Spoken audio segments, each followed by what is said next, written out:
Přibližně 25 kilometrů od světoznámé Plzně leží nevelké město s 2000 obyvateli, Heřmanova Huť. Končí zde sice železniční trať, ale svět zde rozhodně nekončí. Spíše tu vzhledem k výhodné poloze Heřmanovy Hutě, nedaleko západní hranice Československa, začíná. Život města je již řadu let spojen se sklem. Sídlí zde akciová společnost Union Heřmanova Huť, podnik s dlouholetou tradicí výroby skla v těchto oborech. Lisované sklo užitkové, nápojové sklo, skleněné obaly pro farmaceutický průmysl a kosmetiku. Nejdříve krátce nahlédneme do historie sklářského průmyslu v Heřmanově Huti. Provoz sklárny byl zahájen 17. června 1907 v objektech bývalé železárny. Po skromných začátcích před první světovou válkou došlo k bouřlivému rozmachu sklářského řemesla v době mezi oběma válkami, kdy se zde vyráběla široká škála výrobků.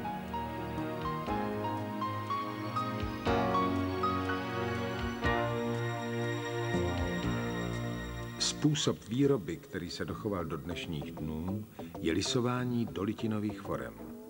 Požadované množství skloviny se dávkuje ručně pomocí nabírací koule. Sklo se vylisuje na sklářském lisu. Namísto ručních pákových lisů se nyní používá lisů hydraulických.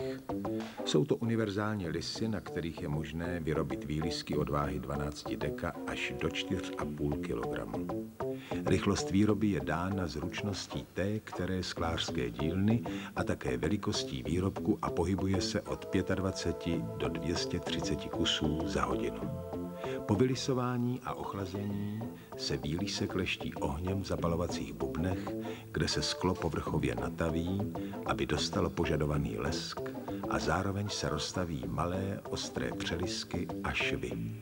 Po zapálení je výrobek ochlazován a dotvarován do požadovaného tvaru sklářským mistrem. Pak následuje vychlazení v chladících pásových pecích na pokojovou teplotu.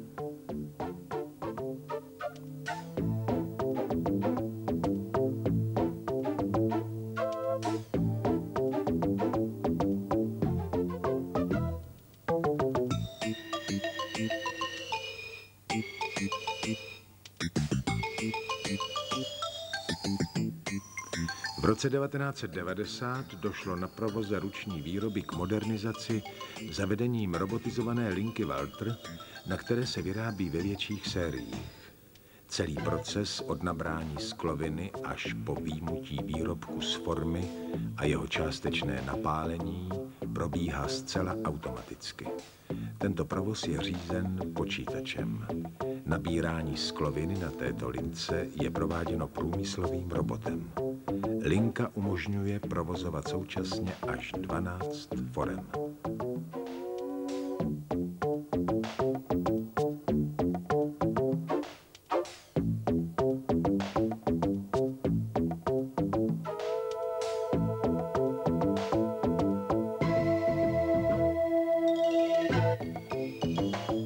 Po opuštění sklářské huti projde výrobek ještě mnohýma rukama. Po vylisování a vyžíhání následuje kontrola a obroušení dna. Část lisovaných výrobků se dále zušlechťuje matováním, to znamená naleptáním povrchu skla pastou. Před expedicí ze závodu je každý ještě označen štítkem a řádně zabalen. Lisované sodnodraselné sklo, které sklárna Heřmanova Huť dnes vyrábí, je určeno převážně jako domácenské užitkové sklo ke stolování, částečně též k dekorativním účelům, v sortimentu přibližně 500 druhů výrobků různých velikostí a provedení.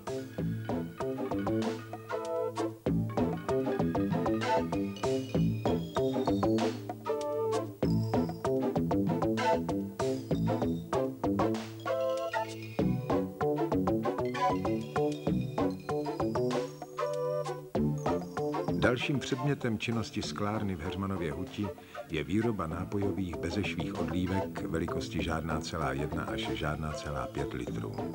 Ty se vyrábějí na rotačním 12staničním stroji Hertford 28 rychlostí až 65 taktů za minutu lisofoukacím způsobem.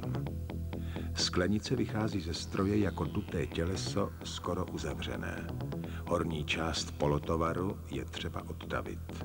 To se děje na 30vřetenovém odtavovacím stroji firmy Eldred Company, který je synchronizován s výrobním strojem.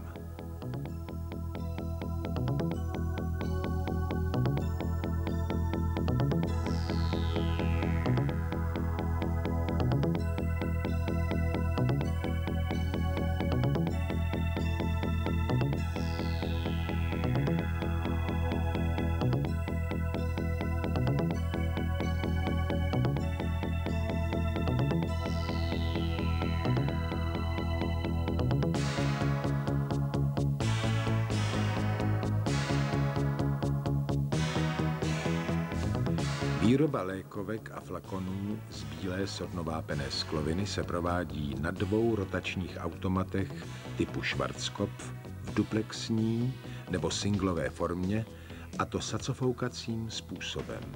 Rychlost výroby je dána sortimentem a může dosahovat až 53 taktů za minutu. Velikost výrobků je od 7,5 do 100 ml.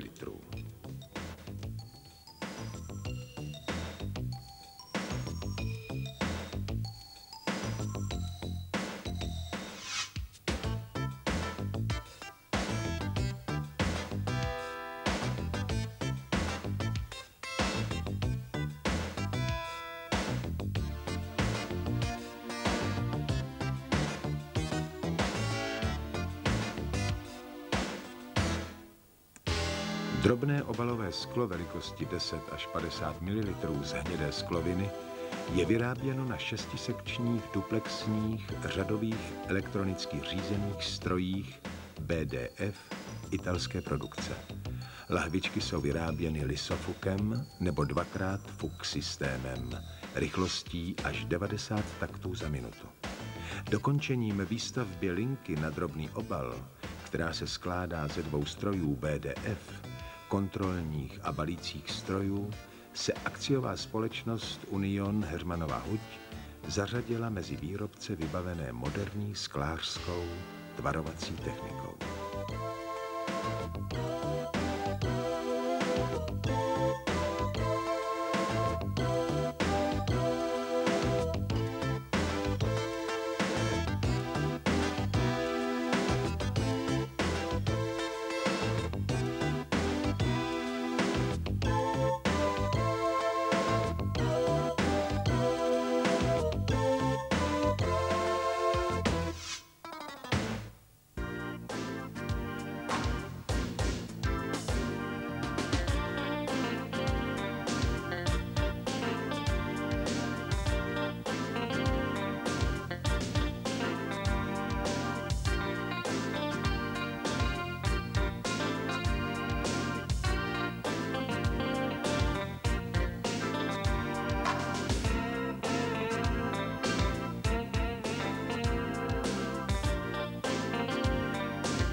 Dekorace sítotiskem rotačních výrobků od skleněných odlívek různých velikostí po různé láhve a lahvičky se provádí buď na poloautomatickém 3barevném sítotiskovém stroji Kaman K10C nebo na plnoautomatickém 3- a 4barevném sítotiskovém stroji Kaman K13C.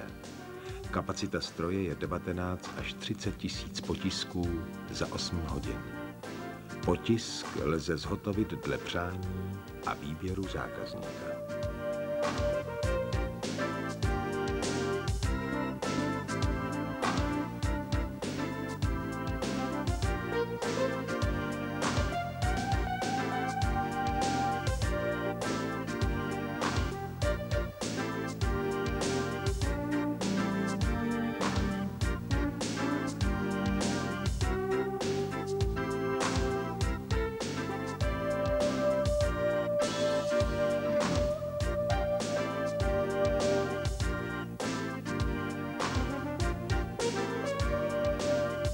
O dobré úrovni sklářů akciové společnosti Union Heřmanova huť svědčí fakt, že pracují bez reklamací.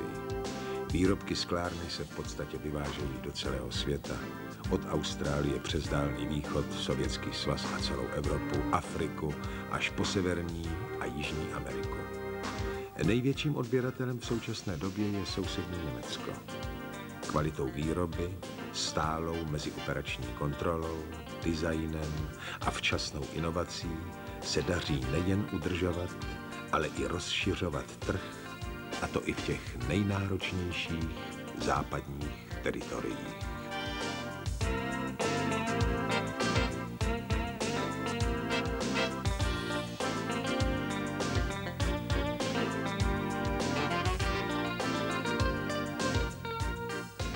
Union, akciová společnost Heřmanova huť.